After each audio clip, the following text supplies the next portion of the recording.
What is the chance a COVID-19 test is wrong? What about 97%?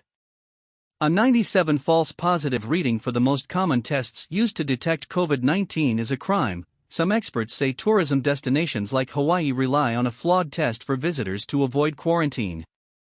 Millions have been tested with a test who says no was flawed. Travel destinations like Hawaii require a rapid point-of-care (POC) test and RT-PCR diagnostic panel. These are both nucleic acid amplification tests, NAAT, and thus both test types are approved by the state of Hawaii. The real-time reverse transcription polymerase chain reaction, or RT-PCR, test was adopted by the World Health Organization on January 23, 2020 as a means to detecting the SARS-CoV-2 virus, following the recommendations of a virology research group, based at Charité University Hospital, Berlin, supported by the Bill and Melinda Gates Foundation. Exactly 1 year later, on January 20, 2021, the WHO retracts. They don't say we made a mistake. The retraction is carefully formulated. While the WHO does not deny the validity of their misleading January 2020 guidelines, they nonetheless recommend RE testing, which everybody knows is an impossibility. The contentious issue pertains to the number of amplification threshold cycles, CT. According to Peter Borger and others, the number of amplification cycles should be less than 35, preferably 25-30 cycles.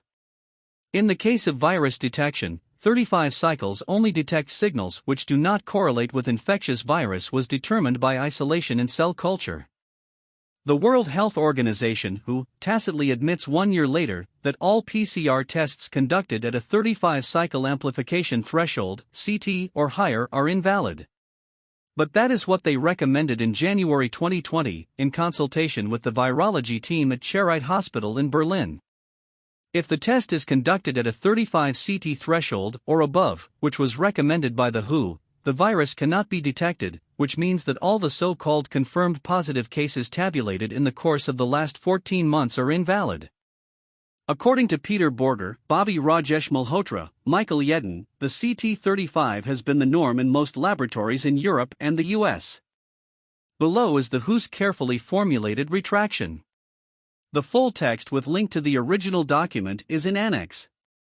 WHO Guidance Diagnostic Testing for SARS-CoV-2 states that careful interpretation of weak positive results is needed. 1. The cycle threshold, CT, needed to detect the virus is inversely proportional to the patient's viral load. Where test results do not correspond with the clinical presentation, a new specimen should be taken and retested using the same or different NAT technology, emphasis added. WHO reminds IVD users that disease prevalence alters the predictive value of test results. As disease prevalence decreases, the risk of false positive increases.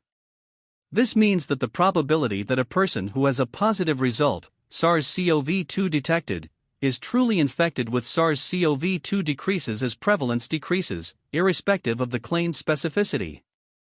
Invalid positives is the underlying concept. This is not an issue of weak positives and risk of false positive increases. What is at stake is a flawed methodology which leads to invalid estimates. What this admission of the WHO confirms is that the estimate of COVID positive from a PCR test, with an amplification cycles of 35 cycles or higher, is invalid.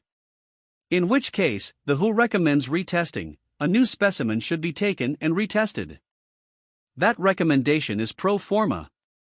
It won't happen. Millions of people worldwide have already been tested, starting in early February 2020. Nonetheless, we must conclude that unless retested, those estimates, according to the WHO, are flawed. From the outset, the PCR test has routinely been applied at a CT amplification threshold of 35 or higher, following the January 2020 recommendations of the WHO. What this means is that the PCR methodology as applied worldwide has in the course of the last 12-14 months led to the compilation of faulty and misleading COVID statistics.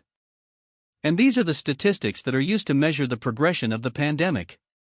Above an amplification cycle of 35 or higher, the test will not detect the virus. Therefore, the numbers are meaningless. It follows that there is no scientific basis for confirming the existence of a pandemic. which in turn means that the lockdown/economic measures which have resulted in social panic, mass poverty and unemployment, allegedly to curtail the spread of the virus, have no justification whatsoever. According to scientific opinion, if someone is tested by PCR as positive when a threshold of 35 cycles or higher is used, as is the case in most laboratories in Europe and the US, the probability that said person is actually infected is less than 3%, the probability that said result is a false positive is 97%. Moreover, those PCR tests are not routinely accompanied by a medical diagnosis of the patients who are being tested.